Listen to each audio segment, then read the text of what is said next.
YouTube. On deck tonight we've got the Glock 17, probably 30 some odd years late to the party of reviewing this pistol, but everyone's got an opinion and I'm going to share mine with you as well. I'm not a Glock guy by any stretch of the word, but I used to compete with Glocks for about a year. I carried a Glock for longer than that. So I'm going to try and be as fair as possible to the pistol and really kind of touch on a lot of objective things about the design and really kind of dive into why it's important, maybe why it's not executed so well or whatever. I do ask that you stick it out to the end, because a lot of times with the pistol, you know, all of the disparate elements may or may not account for something greater. So if it starts to get negative, just hang with it and really wait till the end. I promise you I will try to be as fair as possible. If you think I accomplish it, I'd appreciate you liking the video, maybe sharing, subscribing, checking out some of my other videos, but kind of diving right in. For those of you who were born under a rock and don't know the background of the Glock 17 pistol, I'll just give you a little bit of trivia. As you're probably aware, in the very early 80s, Gaston Glock over in Austria, who was making a bunch of castings and machine parts, specifically knives for the Austrian army, wanted to secure the pistol contract, so they wanted a very simple, efficient design that they could issue to the soldiers and have them have it work real well. They needed it to have very few parts, which the Glock certainly does. I believe it has about 34 parts. There's mostly assemblies that are considered parts, but the assemblies are very easy. It is simple to field strip. All you need is a punch, a 3/32 punch, and you can armor strip the pistol down to all of the different parts. So the design is very, very efficient. Pretty much across the board, any service-sized pistol that this will compete with, it will generally be lighter, have a longer barrel, and a longer sight radius. On the 17 in particular, this barrel is about 4.5 inches long, while the sight radius, which is the distance between the rear of the front sight and the back of the rear sight, is about 6.5 inches, which is pretty immense. That's important for lots of reasons, but specifically because if you're trying to rapidly take a sight picture on a target and squeeze the trigger off with a less than ideal sight picture, the more sight radius you have kind of tightens up the angle at which the bullet is going to move off topic, so it nets better hits down range. So this is going to be easier to shoot at distance targets, and the 34 is going to be even easier. The Glock 17L will be even easier to make hits out at range at speed, due largely to the sight radius. The nice thing about it is you can improve it. If you look at the rear sight, you can move that back to the edge of the slide, or even some sights might hang over the rear of the edge of the slide and squeeze out a little bit more sight radius. Of course, if you elongate the front sight with like a fiber optic sight, that's going to work against you since it is decreasing sight radius. So generally, if you get a fiber front sight and get a target rear sight that's going to hang out the back, or night sights or whatever you're going to get, it's more or less going to maintain that 6.5 inches. Unloaded, the pistol is only about 25 ounces, which is very light. Loaded up, it's going to be in the low 30s. I think it's about 35 ounces with 17 plus 1 rounds. And the trigger pull is going to be, it's a striker action, and the trigger pull is going to be about a, they advertise it at 5.5 pounds. I can tell you that this is a Gen 3 model of the pistol, and it is probably 6.5. I haven't put a trigger gauge on it, but that's what it is. We'll get into the trigger a little bit later. But overall, the pistol is a very well-known design. It's getting kind of long in the tooth, and we'll kind of dive into why I say that here in a moment. But that's a brief overview of the Glock 17. Let's throw it on the table and take a closer look.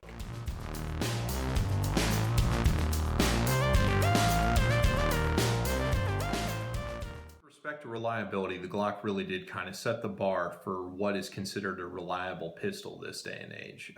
In the 80s, 90s, 2000s, they made a design that would work in pretty much any condition you put it in, and it's largely responsible for why our law enforcement carries semi-autos now as opposed to the revolvers they were carrying through the early part of the 80s.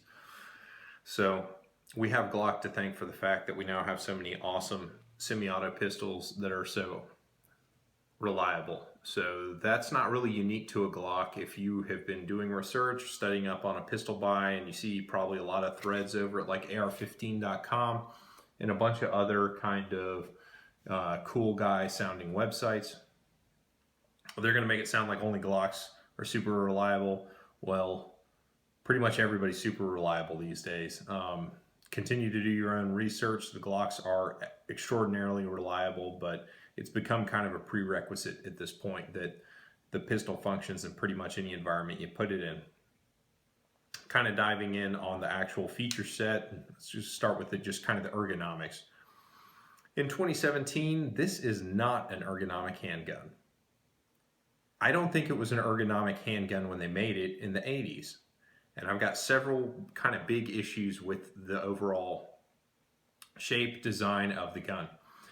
So I'm a CZ shooter predominantly for competitions, and so I'm kind of spoiled in that regard because it has exceptional ergonomics. But my single biggest issue with the frame, well, I guess it's kind of twofold on the frame, is they have relieved this trigger guard only enough to be able to say that they have relieved the trigger guard to allow higher access. The way that they've relieved it rubs on your strong hand knuckle. It causes a condition known as Glock knuckle or Glock finger. If you Google image search either one of those terms, you're going to find a bunch of pictures of guys' hands with big old calluses, or how that some dude with a Dremel has kind of relieved this area even further to make it more comfortable. That's a really popular modification by the gunsmith at the range that I frequent. So there's that. The other thing is gripping a Glock is like holding a 1x4 with eased edges and finger grooves. I don't really care about the finger grooves. Some people really dislike them. I don't really mind them either way, but I do mind the way that there is zero relief. They don't taper the grip as the grip comes up to meet the slide. If you look at your hand, it makes kind of a natural V like that. You don't get a nice V from the Glock. That is just like a U shape. I don't even know how to show that in profile to what it is you'd be gripping. I guess probably like that. That's how you probably want to see it. But it's the same thickness pretty much all the way up. There's a little ledge, kind of a bump right there where your thumb can kind of depress into the frame, although I wouldn't recommend you put it there. But that's kind of, it feels very foreign. The next thing that you'll hear some people who have big issues with Glocks is the grip angle. A Glock's grip angle is at about 22 degrees. It's not natural. Most people who just pick up the gun the very first time and try and point it at something, what's going to happen is the front sight is going to stand up out of the notch kind of like that. And that is going to be due to the fact that there is such a severe grip angle. So I think at this point only like Steyr makes guns with this grip angle. Maybe the Ruger Mark III I think maybe shares it as well. And there were a bunch of really influential pistols at the beginning of the last century that also shared that grip angle. But at this point I don't really see the point in differentiating yourself with that. There's marketing hype floating around about how it makes your tendons engage in your wrist or some such. And that's supposed to help with like taming recoil or whatever from the mighty 9mm. It's not. I don't know whether or not that's true. It's kind of silly. It's learned and it's not innate to point a Glock. The good news is you can learn it very easily. If you were determined to learn how to point a Glock, you can absolutely learn to point a Glock. As somebody who manipulates CZ pistols on a pretty much daily basis in dry fire practice for competition and things like that, I was pointing the Glock after, I don't know, 5 or 6 presentations working on it. It was very much, I won't say it was like riding a bike necessarily, but once I understood how I needed to be aiming it, my body kind of took over and I could do it. It wasn't an issue. And that said, as far as the frames are concerned, they provide excellent texture on the back strap and the front strap of the gun. It's very aggressive on the back strap. It kind of presses into the palm of your hand. That's one thing that is kind of weird about the Glock. I don't know why they've done this. If you look at like a Glock 19, there's a hump in the back of the pistol. It's just kind of right there. It's about the lower third of the grip for the full-size Glocks. If you pick up a Glock 19, it comes up higher. It comes up to about there. The problem is that your hand doesn't change on what would be more comfortable to it depending on how long this grip is. Like, in my opinion, the hump should come up higher. And if you look at the competitors for this pistol, if you look at like the M&P or the CZP09 or pretty much anything but the PPQ, they all have a hump that comes up much higher. Generally, it'll start about halfway down the grip, if not sooner. Like the CZP09 starts probably after the first quarter of the grip. It starts to hump out to kind of fill the hollow part of your palm. That's kind of weird because it makes this kind of hit on the base of your palm, kind of right there. And I wish it didn't do that, but whatever. As far as accuracy is concerned, this is absolutely an accurate pistol. There's a huge market of people selling aftermarket barrels, and if you want a gold or copper or silver barrel, buy a gold or copper or silver barrel, but don't delude yourself that you need it for the accuracy. This is a plenty accurate pistol. There's a post over on Victory Gun Blog of a bunch of aftermarket barrels being tested with a couple different loads, and the spoiler alert, the OEM barrel is right there in the middle. It's more accurate than some, and it's less accurate than others, and it depends on which projectile you're using and what grain of projectile and how whether it's coated or jacketed or plated or whatever. So overall, if you're going to shoot bare lead, then you might want to pick up a conventionally rifled barrel, because the polygonal rifling will lead over time using bare lead projectiles. You can shoot coated lead projectiles provided you don't mess up the coating through a Glock barrel, and it's no big deal. The other contributing factor to accuracy is going to be kind of your sights. That is the OEM Glock sight picture. I'm not real sure who pitched this and said, hey, this would be a good idea. We'll have this bucket and you can put the ball into the bucket, and that's how we'll aim the pistol. It'll be like super obvious, and it's not obvious. This provides a lot of visual noise, a lot of kind of extraneous information when you're trying to sight the pistol. As a result, I'm kind of lifting up my front sight on this. The good news is I could take a Sharpie and black that out, and that's what I've done on a lot of other pistols until I've changed the sights out.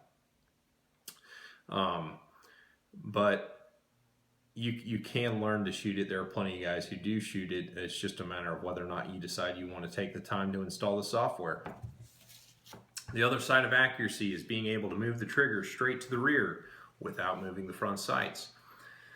So the OEM Glock trigger, as I mentioned, is advertised about 5.5 pounds. I am here to tell you that this trigger is pulling over 6. I haven't put it on a scale, but it is heavy. So the overall sensation of, I'll just use it and pull through. So there is kind of a gritty take up, kind of right there as the trigger safety, which is the drop safety, depresses, allows the trigger to move the rear, and there I've hit the wall. Now on a hammer and sear fired pistol, this will generally be relatively clean. There won't be a lot of creep, provided it's a decent trigger. But you can see kind of the sponge as the trigger begins to move. This is really, I mean, this feels like my Daisy Powerline 901 air rifle I used to plink with in my backyard. Like, the trigger is on that level, in my opinion, out of the box. So there's a lot of pressure, a lot of pressure, a lot of pressure. Brake, come on, where is it? Oh, there it is. Okay, so there's the trigger brake. There's only a little bit of over travel. Letting it out. So there's your reset. It is very short, very tactile, very audible. The short bit is important. The tactile and audible bit, not so much. If you're shooting really, really fast, you're going to short stroke a trigger because you don't let it out far enough. You're not going to short stroke it because you can't find the reset. That's not really an issue. If you're doing your research, you'll find a lot of guys like, oh yeah, I need that audible reset. Like, trust me, if you're shooting fast, you're not listening for a click. You're just going to be basically slapping the trigger repeatedly.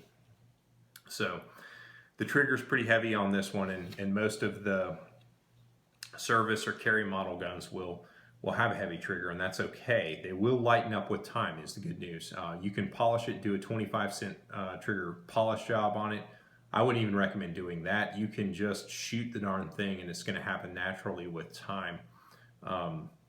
So the Glock magazines are coated in polymer because why not coat everything in polymer? I don't know.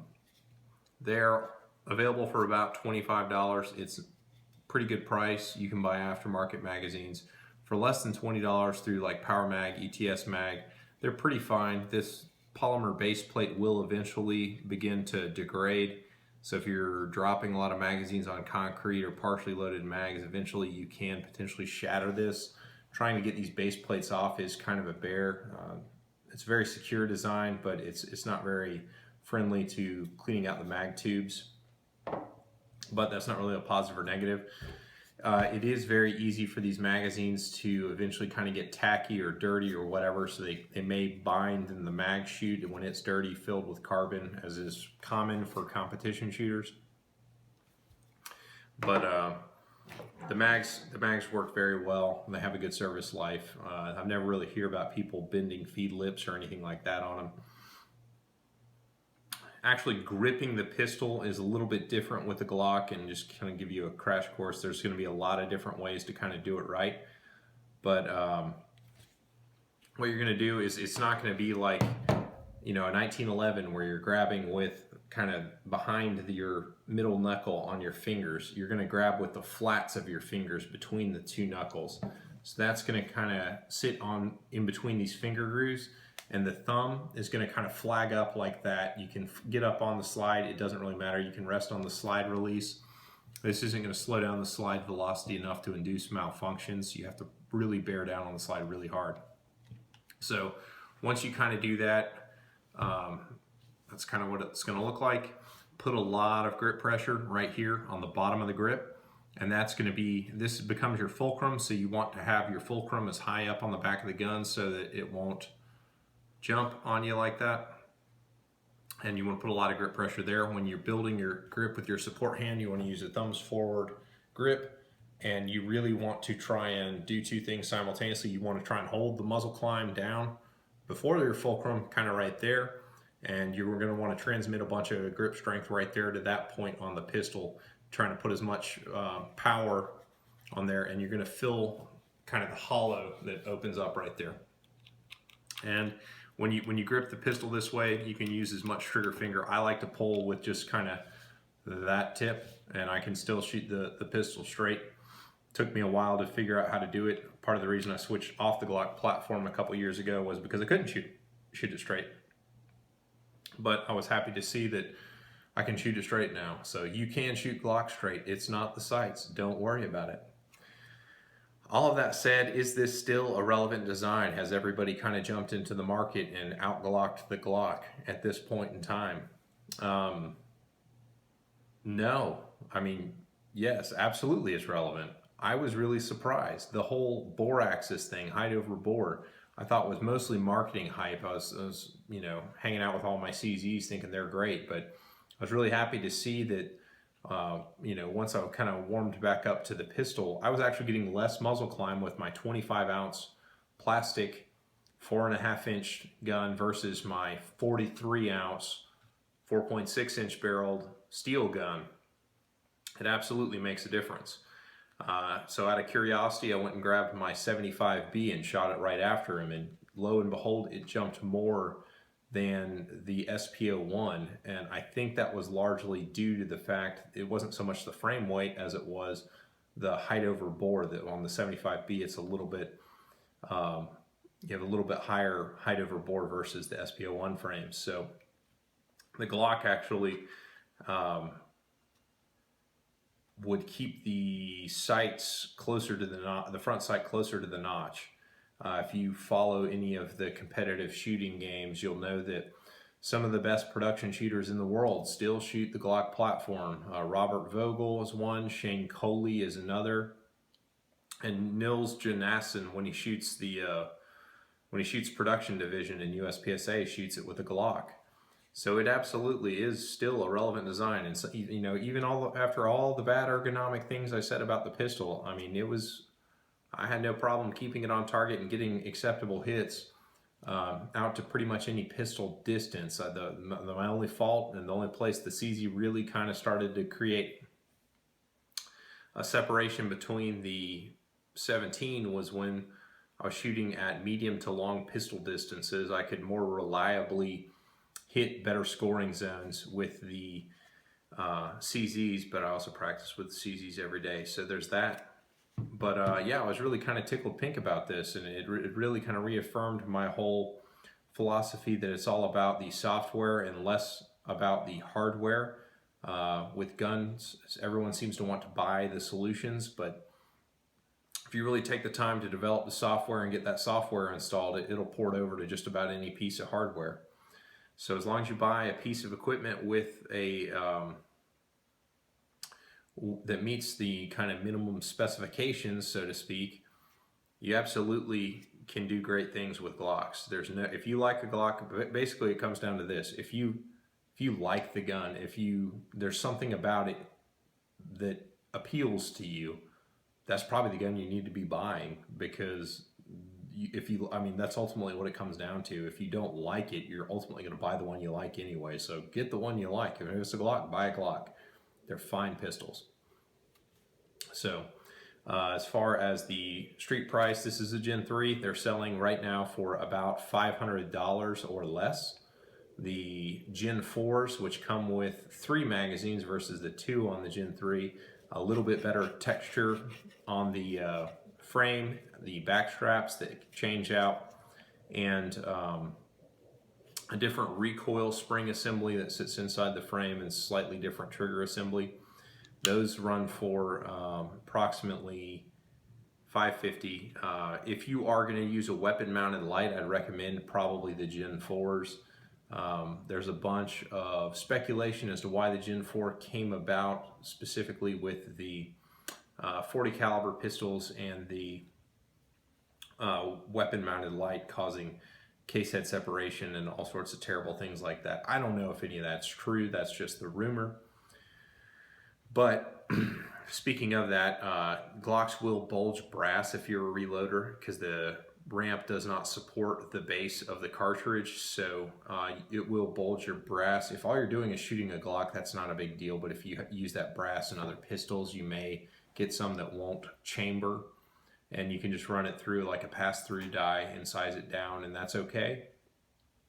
The nice thing about the Glock chambers, if you're a reloader, is that they're very generous. You can feed just about any profile of bullet to just about any bullet length. You're going to be limited by the length of the magazine to what clears the magazine, and not necessarily with what will hit your chamber. Glocks are very generous in that regard.